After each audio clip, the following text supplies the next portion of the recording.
Sheffield Wednesday 5-minute view from the Cop. I thought I'd do this one, seeing as we had a bit of a bumper live stream online for a fiver. 2 matches. It ended up being not a first 70 minutes and a second 70 minutes, but actually 2 completely different squads. So with that first 70, we had Lumley in goal, and we saw Silswinkels, Slattery, Bannon obviously back in the side, and Barry. In the second 70 we saw Gray and Mitchell for a certain amount of time. So brand new start. We've had quite a few players join us, and this is really the first proper opportunity to be able to see the teams as they were. I think, to be fair, I know it's some people will say, yeah, it's pre-season, don't look into it at all, and other people will say, yeah, you know, if we don't have a decent pre-season, are we going to piss the league? I don't expect us to piss the league. I think we are second favourites. I don't know why Leicester are up there, because I think they've had a very difficult time. Yeah, you know, mid-table to challenging for promotion would be a positive from what we've had before. I think, you know, we shouldn't be expected to bounce straight back up. And really, you know, looking at this, it was really interesting actually to be able to see. I thought Lumley was okay in goal, a little bit sluggish. I think, you know, when you look at the back four which we played, which was Palmer, Otegbayo, Swinkels and Max Lowe, yeah, I mean, it's good to see us playing a back four, I suppose, in that sense. But Otegbayo had a bit of a nightmare. I thought Swinkels looked pretty good. I thought we looked pretty good going forward with Max Lowe and Barry. Barry wanted the ball all the time. Louis Barry, that is, not Barry Bannon. Barry Bannon was in there controlling the game as normal, as you would expect, and I thought Slattery worked pretty well with him as well. So that's going to be really, really interesting to see how we sort of go with there.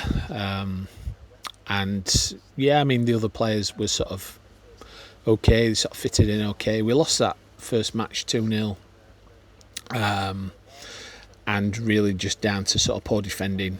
So yeah, I don't know, you can put that down to experience. That was okay really, and good to see some of those players. That second 70, we completely changed the side, and we had Cameron Dawson in the net, and we've not signed him, but he's sort of like a trialist as such.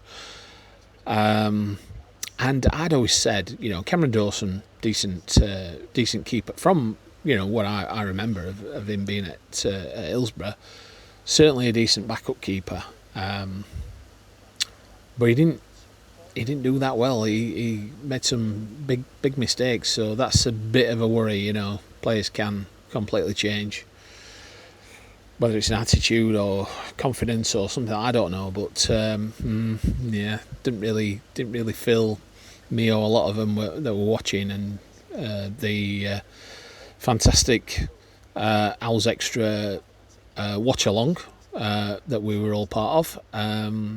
Yeah, didn't fill us with confidence. A lot of people saying we thought Dawson was okay, and actually maybe not. So, but we'll have to see. You know, it's only one game and whatever. Yeah. So, yeah, I mean, we got Weaver at the back in the second half, and he actually scored a bit of an own goal, a bit of unlucky really. He got booked, I think, later on. Probably looks a little bit rusty, to be fair. He was one of those that I were looking out for really. Ernie Weaver, expecting to sort of push to challenge for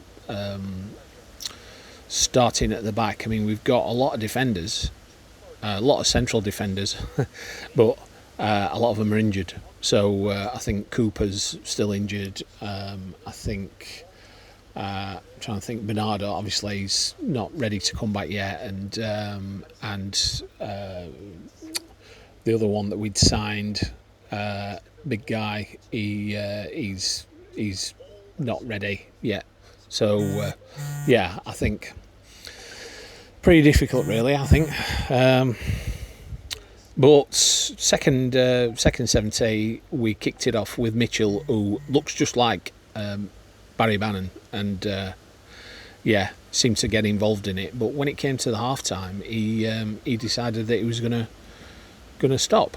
I don't know why. So he went off. Dawson went off, and we had more youth came on.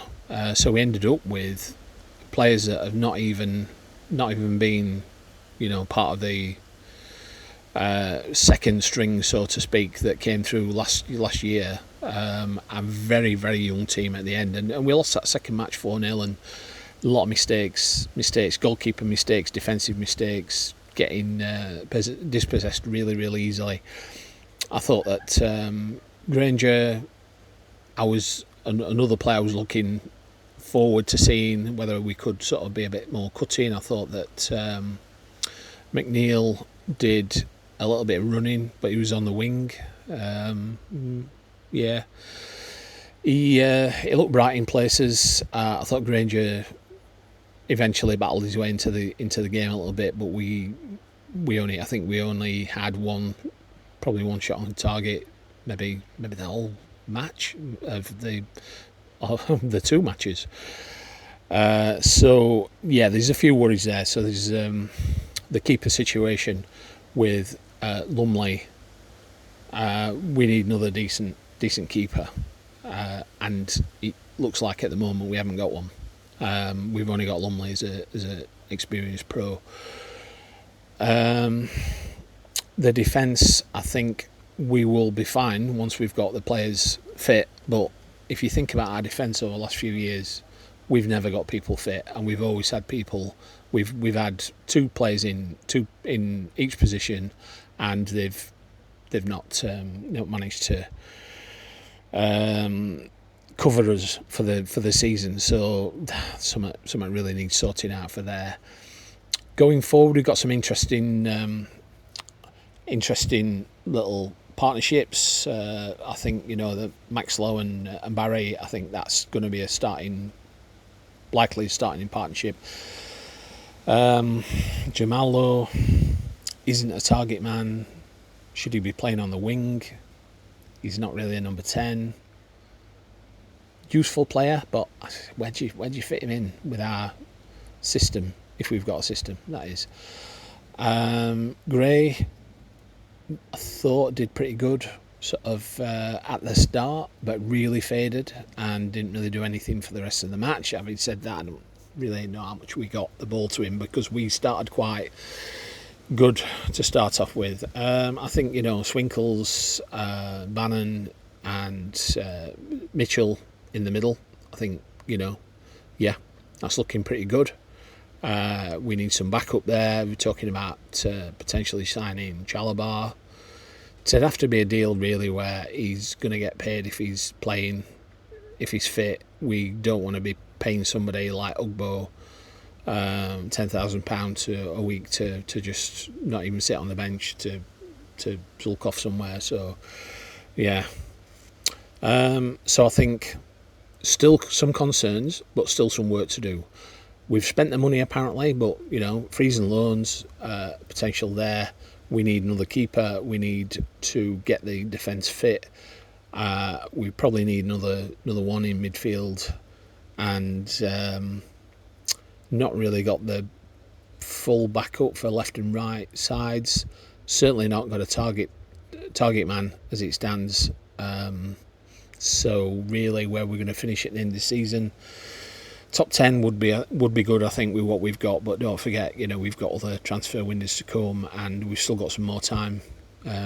So really interesting today. And there were people saying we've lost 6-0. We ain't lost 6-0.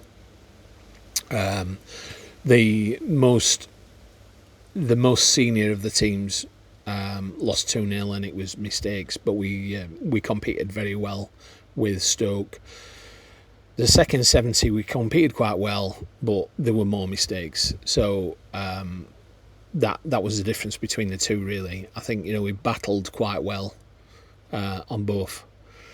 A little bit longer than 5 minutes, but then again, it was a little bit longer than a 90-minute match. So it's, I think, we've got to give a bit of hope for this season. Things are massively looking up compared to where they were. We're not starting on minus whatever. We're not getting a points deduction. We are under restrictions for the budget and such, and you would expect that. But I think we'll do all right. As for Pedersen, everybody's saying, well, 6-0, Pedersen must go. He's got to go. He's not good enough. I don't really think we've put any bodies in with the coaching team, and I think one of the things we really struggled last year. So would have been nice to have got some more in there, even if it's looking at bringing back some of the old team that we had before. But yeah, a bit of experience, a little bit more experience in there on that coaching side. Okay, well, let's see. We've got another couple of matches coming up against League 2 opposition. We've got the cup game, and then we start the season. So let's see how we go. By that point, I think we'll be feeling a little bit more positive. Till then, bye for now, and we're all Wednesday, aren't we?